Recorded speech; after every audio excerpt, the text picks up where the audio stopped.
Hey folks, welcome to day 3, which is all about how people are different and we need to treat them differently. Big shocker there. So I've decided to look at this in a couple of different ways.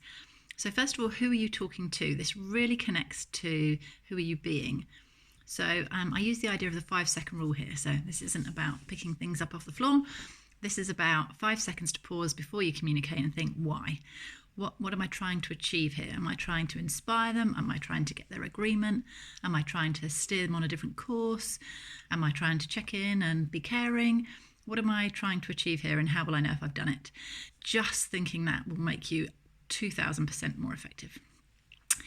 The other thing I'm going to talk to you about is the tools around who you're dealing with, how you're dealing with them, and what to do if you want to have a bit more of a discovery kind of conversation. So who are you dealing with? There's a couple of types of tools that are well tried and tested. One are the behavioural set of tools, so things like strength deployment inventory called SDI, or insights, or DISC, or MBTI. There's loads of them. Those are the most prevalent in organisations right now. You'll know what's most prevalent in your organisation. Use what everybody already knows the language for. People tend to then talk in terms of colours.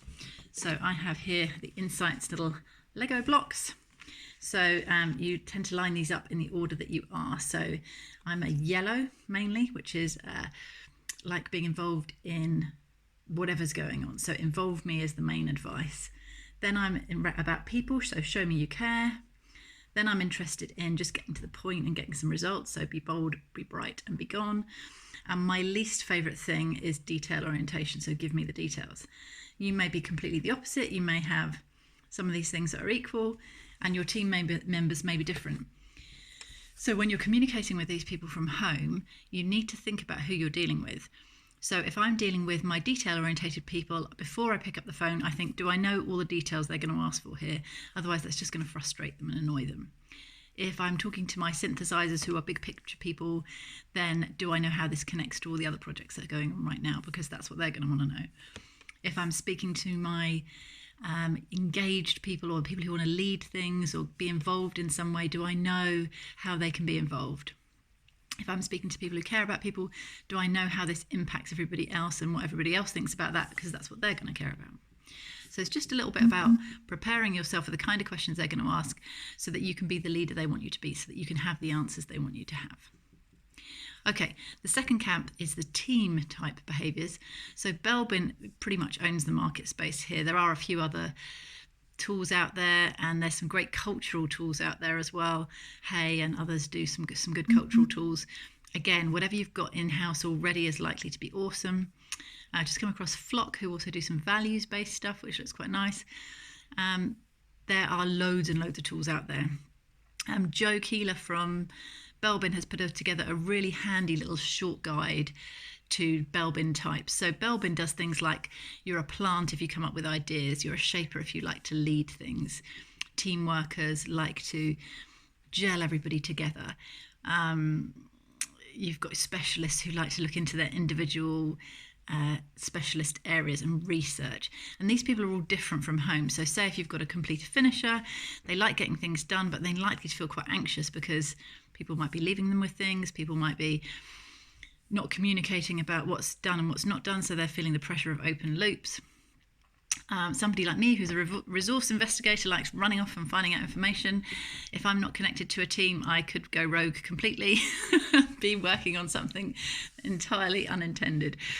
So have a look at the different styles there.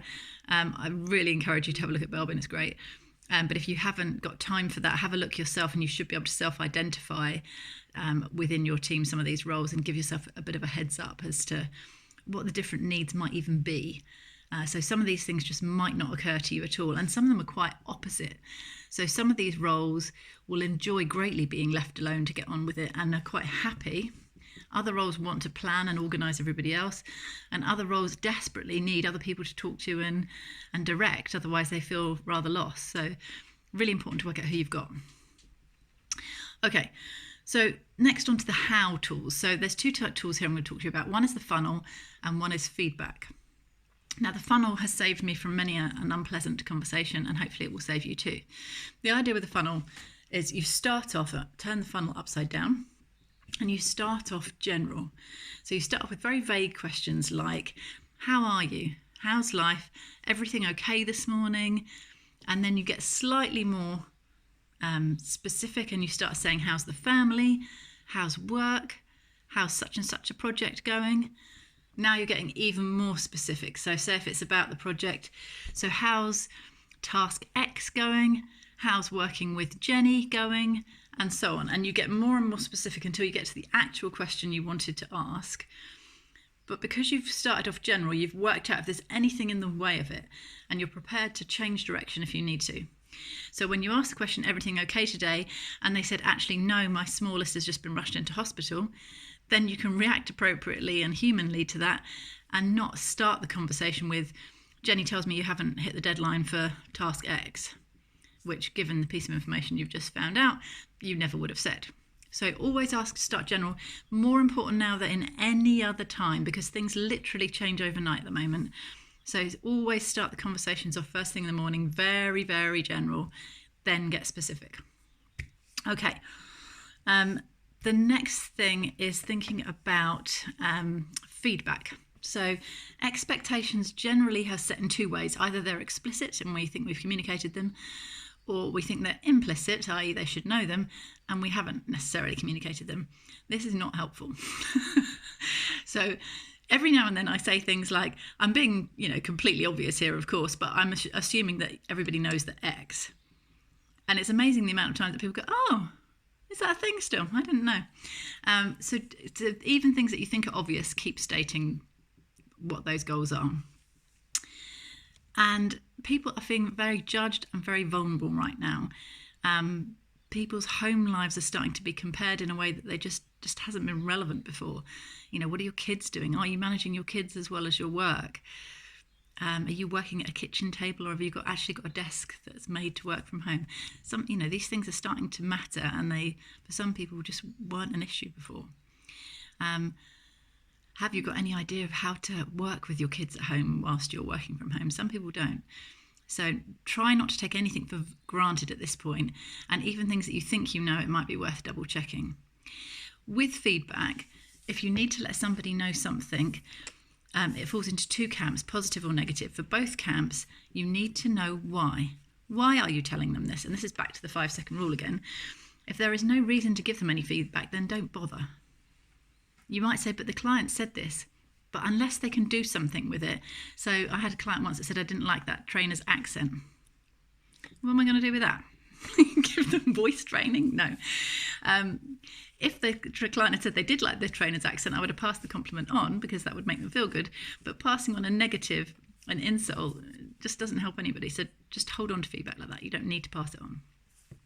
If it's a negative piece of feedback that I do need to pass on, then I'm going to try and talk about the inanimate things in a negative way. So this report didn't flow well between sections 2 and section 3, or the process seemed very time consuming to the client, rather than you wrote in a really confusing fashion in that report, or you bored the client stupid. I'm making it extreme here, but try and focus on the thing if you're giving negative feedback, and on the person if it's positive. Again, think about where you are on the buffet table. Remember that from yesterday. If you're at the right end of the buffet table, you're talking about solutions, you're feeling good, you think your employees are great, your team are great, your bosses are great, and your feedback is all from a positive way of thinking. If you're at the wrong end of the buffet table, I just wouldn't bother giving any feedback. Go get yourself in a better mood before you bother, because you'll just mess it up and make it worse. And making it worse looks like getting more of the thing that you're trying to stop, by the way. So you actually will create yourself more work. So please don't do that. Okay, last of all, if you want to discover things about your employees, try the Johari window. I'll put a link to it below. This is all about comparing things that you think you know about people, things that they think they know about themselves, and things that are unknown. So that's all fun too. Last of all, like every day, think of one way that you can use something we've covered today to inspire yourself or your team, or just make people feel good. Have a great day. Take care. Bye.